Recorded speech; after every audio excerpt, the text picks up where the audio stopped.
Hi, Rocky Mountain Rebels. It's time to talk about the pride that goeth before a dent. Well, as much as I've been avoiding it the last 2 years, it's time to finally talk about Doppler's dent. Sorry, baby. It was a beautiful morning, full of sunshine and promise. Actually, I think it was probably a gray day. I don't actually remember.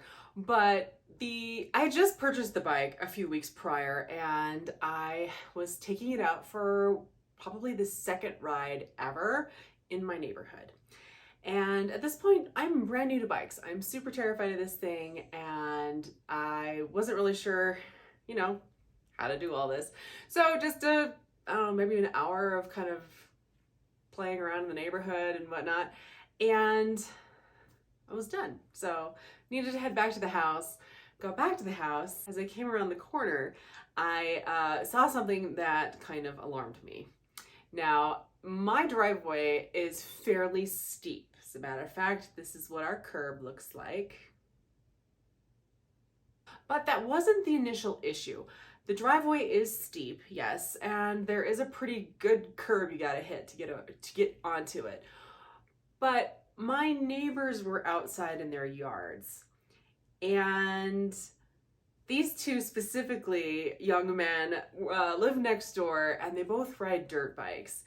And after riding for an hour, I was feeling pretty confident, and they had never seen me on a bike before. And I was going to show them how it's done. And I was very proud of my bike. And so I was like, you know what?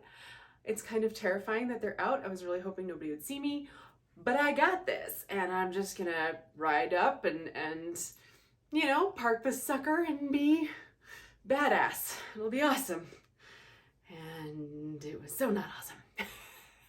So what ended up happening is at this point, I wasn't parking it in the garage. The bike was being parked in my shed in the backyard. So I was gonna have to ride up the very steep driveway around the side of the house, park the bike, open the gate, drive through the gate to the backyard, and then drive up into the shed and then put the bike away.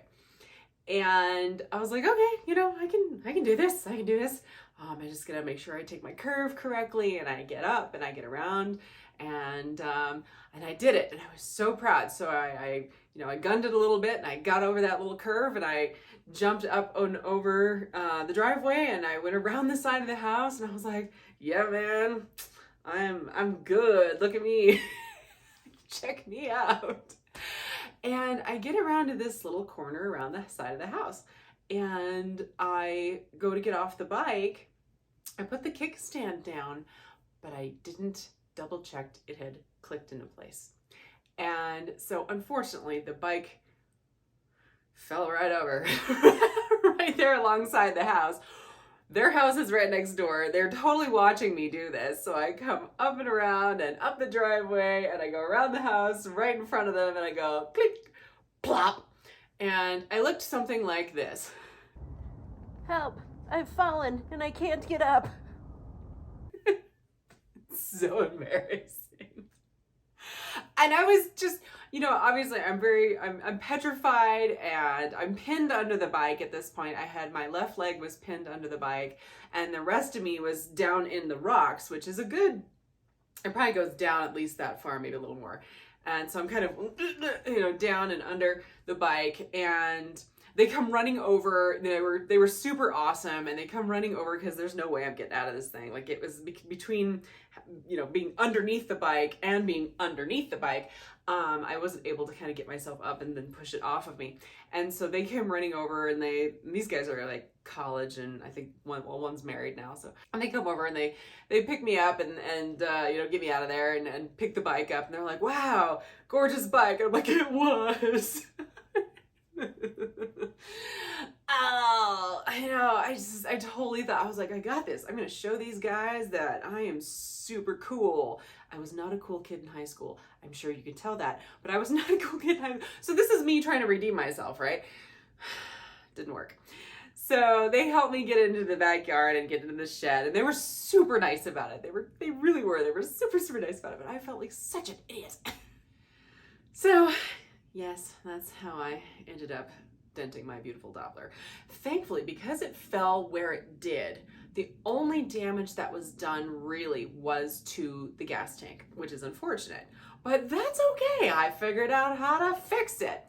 Anyway, I tried the whole like glue the water bottle to, lid to it and twist it out and pull it. And I have not, heat it up a little bit and try and get that. I haven't been strong enough to pull it out, and I'm afraid I'm going to pull all the rest of the paint off. But it did a ton of damage. I'll see if I can find an actual picture of the damage that was done to the tank. And then we're gonna jump into how I fixed it. All right, well, editing Natalie here. I couldn't find the picture. It's on an old phone. I don't feel like getting it charged up and transferring it to my computer. So just believe me when I say all the paint from the dent I'm about to show you was gone. And it looked really bad. It was a pretty good chip of paint there that came off. Plus the dent is probably about half the width of my thumb, I would guess. It's a pretty good dent. And I don't have the money to replace the tank at this point, and I didn't know what else to do. So I decided to use some modeling paint because I used to be really good with models and mixing paints. And so I did my best, and I'll kind of show you how it turned out. Stay for the second video of how it turned out because it actually turns out better than you think it does. So hold that thought.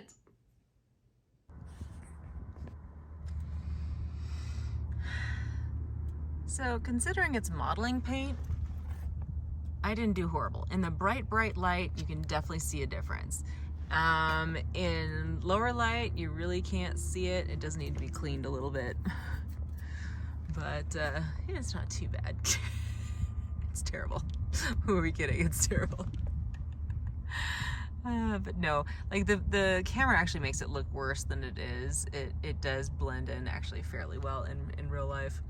At some point I'll just buy a new one, but who's got money for that? So you can see as I cast a shadow on it how it blends. It actually blends pretty well. I'm not kidding, like it really actually blends pretty well until the sun hits it, and then it's like, no.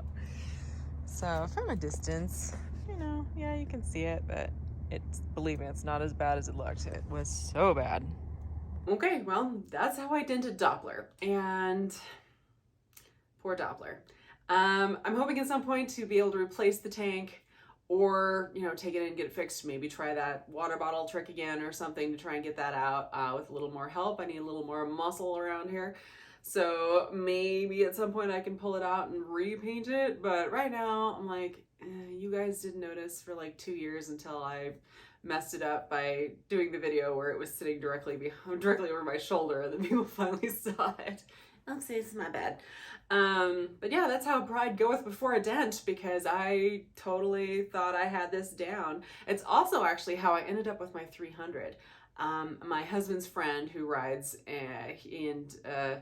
he completely freaked out that I'd purchased an 1100 as my first bike. So he insisted that I buy at least a 300.